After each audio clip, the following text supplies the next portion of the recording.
Bienvenidos, queridos hermanos, con ustedes su hermano en Cristo, Jaime Cárdenas. En esta programación 15 minutos con la Biblia, porque desconocer las Escrituras es desconocer a Jesucristo. Comenzamos en el nombre del Padre, del Hijo y del Espíritu Santo. Amén. Te damos gracias, Señor Jesucristo, por la vida. Gracias por los proyectos. Gracias por los momentos difíciles. Gracias por las pruebas. Gracias por los triunfos. En una palabra, Señor, gracias por todo lo que nos toca vivir. Enséñanos a ser sinceros al darte las gracias por todo lo bueno que es a nuestros ojos y todo lo malo que para nuestros ojos lo es, que quizás no siempre es tan malo. Siempre hay una bendición detrás de todo y tú sabes por qué permites las cosas. Todo lo que sucede es para el bien de los que aman a Dios. Confiados en tu palabra, te pedimos que nos des Espíritu Santo para creer las promesas que hay en ellas, para creer las palabras de fuerza y aquella frase que tanto nos dices: no tengan miedo. Envía tu Espíritu Santo, Señor, y permítenos enamorarnos y profundizar cada vez más en las Escrituras. En el nombre del Padre, del Hijo y del Espíritu Santo. Amén. Mis queridos hermanos, una carta nueva. Empezamos la carta a los Corintios, la primera carta a los Corintios, capítulo 1. De Pablo, apóstol de Cristo Jesús, por decisión de Dios que lo ha llamado, y de Sóstenes, nuestro hermano, a la iglesia de Dios que está en Corinto. A ustedes que Dios santificó en Cristo Jesús, pues fueron llamados a ser santos con todos aquellos que por todas partes invocan el nombre de Cristo Jesús, Señor nuestro, y de ellos reciban bendición y paz de Dios, Padre, y de Cristo Jesús, el Señor. Doy gracias sin cesar a mi Dios por ustedes y por la gracia de Dios que les ha sido otorgada en Cristo Jesús, pues en Él han llegado a ser ricos de mil maneras, recibiendo de todos los dones de palabra y de conocimiento, a medida que se afianza entre ustedes el mensaje de Cristo. No les falta ningún don espiritual y solo esperan que Cristo Jesús, nuestro Señor, nos sea manifestado.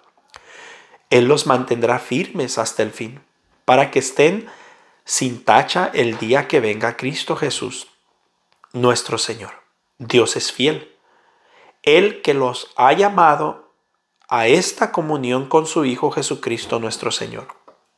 Les ruego, hermanos, en nombre de Cristo Jesús, nuestro Señor, que se pongan todos de acuerdo y que terminen con las divisiones, que encuentren un mismo modo de pensar y los mismos criterios.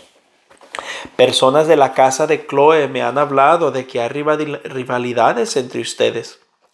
Puedo usar esta palabra ya que uno dice: yo soy de Pablo, y otro: yo soy de Apolo, o yo soy de Cefas, o yo soy de Cristo.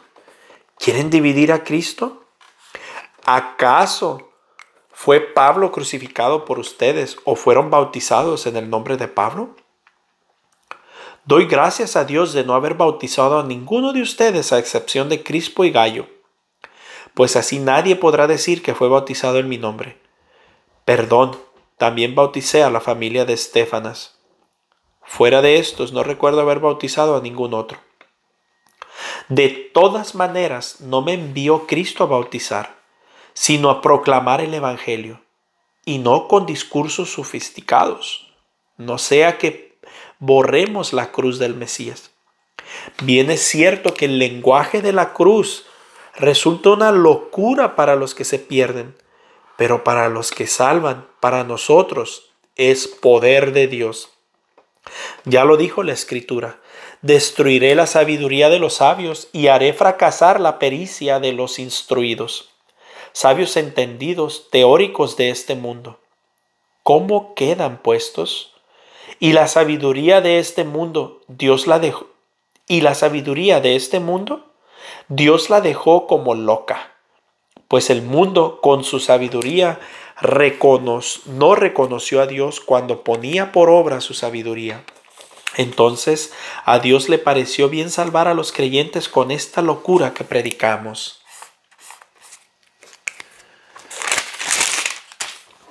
Mientras los judíos piden milagros y los griegos buscan saber, nosotros proclamamos a un Mesías crucificado.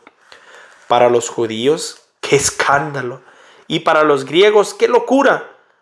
Pero para los que Dios ha llamado, judíos o griegos, este Mesías es fuerza de Dios y sabiduría de Dios. Pues las locuras de Dios tienen más sabiduría que los hombres, y la debilidad de Dios es más fuerte que los hombres. Fíjense, hermanos, en su propia condición. ¿Cuántos de ustedes tienen el saber humano o son de familias nobles e influyentes? Dios ha elegido lo que el mundo considera necio para avergonzar a los sabios, y ha tomado lo que es débil en este mundo para confundir a lo que es fuerte. Dios ha elegido que es común y despreciado en este mundo, lo que es nada, para reducir a la nada lo que es, y así ningún mortal podrá alabarse a sí mismo ante Dios. Por gracia de Dios, ustedes están en Cristo Jesús. Él ha pasado a ser sabiduría nuestra,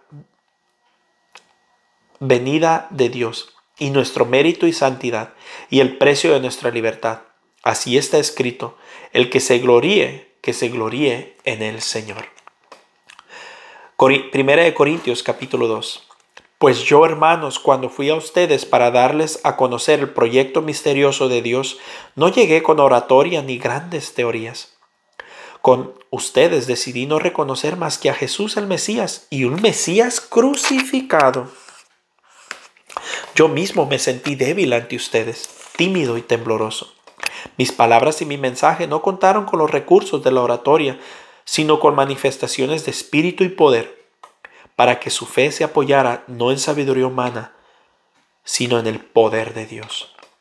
Es verdad que los perfectos, hablando en sabiduría, pero es una sabiduría que no procede de este mundo ni de sus poderes, que están para desaparecer. Enseñamos el misterio de la sabiduría divina, el plan secreto que estableció Dios desde el principio para llevarnos a la gloria. Esta sabiduría no fue conocida por ninguna de las cabezas de este mundo, pues de haberla reconocido, no habían crucificado al Señor de la gloria. Recuerden la Escritura: ni ojo vio, ni oído oyó, ni por mente humana han pasado las cosas que Dios ha preparado para los que lo aman. Pero a nosotros, los que reveló Dios por medio de su Espíritu, pues el Espíritu escudriña todo hasta las profundidades de Dios. En efecto, nadie nos conoce como nuestro Espíritu, porque está en nosotros. De igual modo, solo el Espíritu de Dios conoce las cosas de Dios, y nosotros no hemos recibido el Espíritu del mundo, sino el Espíritu que viene de Dios, y por él entendemos lo que Dios nos ha regalado. Hablamos pues de esto no con términos de la sabiduría humana, sino con lo que nos enseña el Espíritu, expresando realidades espirituales para quienes no son espirituales. El que se queda al nivel de la psicología no acepta las cosas del Espíritu. Para él son tonterías y no las puede apreciar, pues se necesita una experiencia espiritual. En cambio, el hombre espiritual lo juzga todo, y nadie lo puede juzgar. En cambio, quien ha conocido la forma de pensar del Señor y puede aconsejarle, y precisamente nosotros tenemos la forma de pensar de Cristo. Palabra de Dios. Te alabamos, Señor. Mis hermanos, vemos cómo se va profundizando esto, ¿verdad? En el capítulo 1, versículo 10, inciso B, dice: que se pongan todos de acuerdo y terminen con las divisiones, que encuentren un mismo modo de pensar y los mismos criterios. Versículo 12 dice: yo soy de Pablo, y otro: yo soy de Apolo, yo soy de Cefas, o yo soy de Cristo. ¿Quieren dividir a Cristo? Mis hermanos, esto lo podemos aplicar el día de hoy. Voy a ponerlo de esta manera, dice: yo soy católico, yo soy pentecostal, yo soy pentecostés, yo soy testigo de Jehová, yo soy mormón. quieren dividir a Cristo. Mis hermanos, vamos a empezar a ver ahora cada vez más que habla sobre las divisiones y el sectarismo.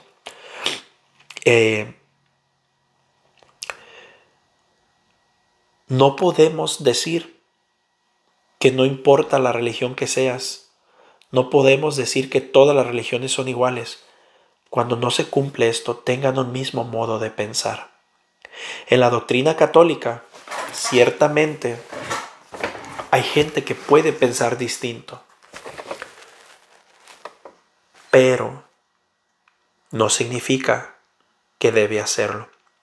Nosotros católicos tenemos que tener una misma forma de pensar en cuestión de moral y doctrina. ¿Y cómo va a ser la única manera de mantener esa misma forma de pensar? Siendo obedientes a la doctrina de la iglesia. El que no sabe obedecer a la iglesia puede pensar lo que quiera y como él quiera, y terminaría como cualquier protestante. De hecho, hay dogmas que la iglesia ya nos ha dejado como tales, las tenemos que creer, si no, no nos podemos llamar católicos. Hay otras que varían y necesariamente no sales a, ¿cómo se dice? Se me fue la palabra. Pero bueno, por decirlo así, fuera de la iglesia, pero es comulgado, pero no significa que está bien. Cualquier duda o cuestión o cualquier cosa que tú leas en las Sagradas Escrituras, nosotros no trabajamos como los protestantes. Yo no entiendo la Biblia como a mí me parece o como yo siento, que les encanta decir eso a ellos. Nosotros no. Nosotros, si leemos algo y tenemos duda, tenemos que recurrir a la doctrina de la iglesia, al catecismo católico, al Concilio Vaticano II. Y ya conforme a eso, le encontramos la interpretación que es de la iglesia. Y esa es la que debemos creer. Cuando yo tengo debates con los hermanos protestantes, muchas veces confunden mi seguridad con arrogancia. Piensan que soy arrogante y prepotente, que yo me las sé todas y que nomás yo estoy bien. Porque como me muestro muy firme en lo que yo digo creer, lo toman a mal.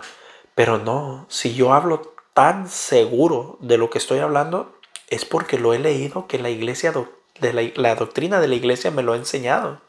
Es porque lo que he dicho estoy seguro que es lo que la iglesia enseña, y como es lo que la iglesia enseña, tengo esa plena seguridad, sin ninguna duda, que ellos están equivocados y yo estoy en lo correcto, no por mí, sino por lo que la iglesia me enseñó, por lo que la doctrina de la iglesia dice. Por lo tanto, puedo hablar con esa seguridad, cosa que les molesta a los hermanos no católicos y les revienta, porque lo creemos ciegamente como la iglesia lo enseña.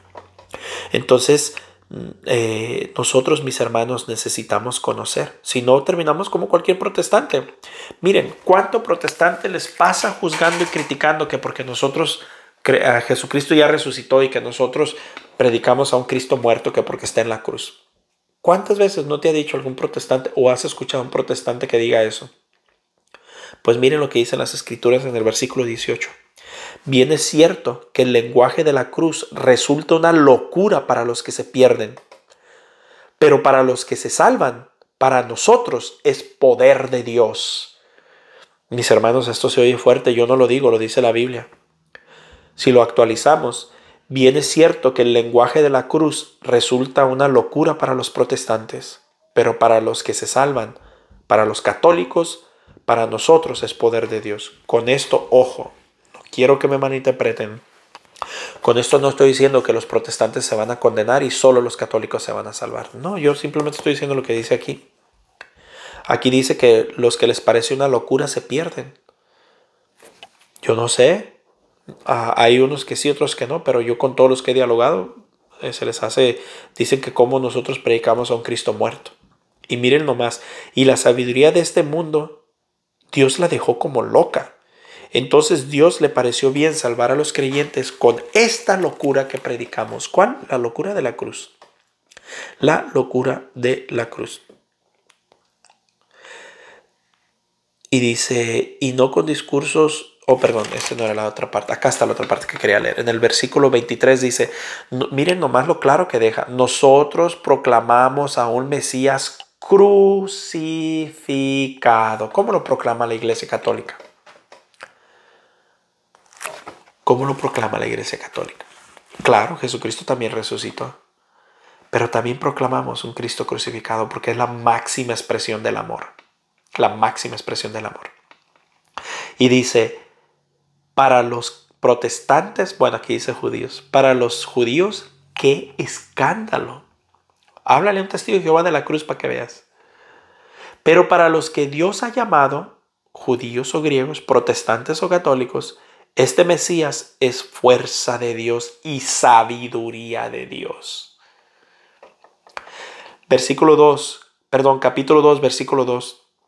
Con ustedes decidí no conocer más que a Jesús el Mesías y un Mesías crucificado. Ven, mis hermanos, cómo leyendo las Escrituras nos damos cuenta que solo la Iglesia Católica tiene la verdad plena. Y se tumban las teorías de los protestantes en un segundo. Acabo de tener un debate con un hermano que no es católico y ardía en coraje. Incluso me mandó mensajes en privado. Muy molesto porque le tumbaba su teoría. Bueno, es nuestro trabajo, tenemos que hacerlo. Y no es muy difícil. El versículo 12, inciso B, dice, sino el Espíritu que viene de Dios, y por él entendemos lo que Dios nos ha revelado. El 14, el que se queda al nivel de la psicología no acepta las cosas del Espíritu. Para él son tontería y no las puede apreciar, pues necesita una experiencia espiritual. Mis hermanos, esto sucede hasta en los católicos. Un católico que no ha tenido una experiencia espiritual no puede entender las cosas. Por eso yo te invito, si tú eres un católico que te ha gustado este programa y lo estás escuchando, búscate un retiro de iniciación vida en el Espíritu Santo. Sobre todo uno que sea en las montañas. Que no sean, bueno, también son buenos, el Señor obra, pero que te recomiendo que no sean de esos que vas a las 8 y sales a las 5, te vas a tu casa y luego al siguiente día regresas. No, que sea uno donde te quedas a dormir. Te invito, búscate uno, vete. Porque por muy buenas intenciones que tengas, mientras no tengas esa experiencia espiritual, no vas a poder cambiar. Por eso hay gente que puede durar 5, 6, 7 años siguiendo la evangelización, escuchando todo, pero no cambian. Y si cambian es muy poco, porque no hay esa efusión del Espíritu Santo. Se necesita una experiencia espiritual para poder gozarte en el Señor, para poder tener pasión por lo que decimos creer. El versículo 15 dice del capítulo 2, en cambio, el hombre espiritual lo juzga todo. Para los que dicen, no debemos de juzgar. Y a él nadie lo puede juzgar. Mis hermanos, todo lo debemos de juzgar. No se dejen engañar con esa frasecita, no debemos de juzgar. Ay, cuando no me revienta. Pero no, todo lo debemos de juzgar. Mis hermanos, les mando un fuerte abrazo. La paz del Señor. Dios me los bendiga. Y primero Dios, continuaremos mañana. Les tengo una sorpresa. Bendiciones.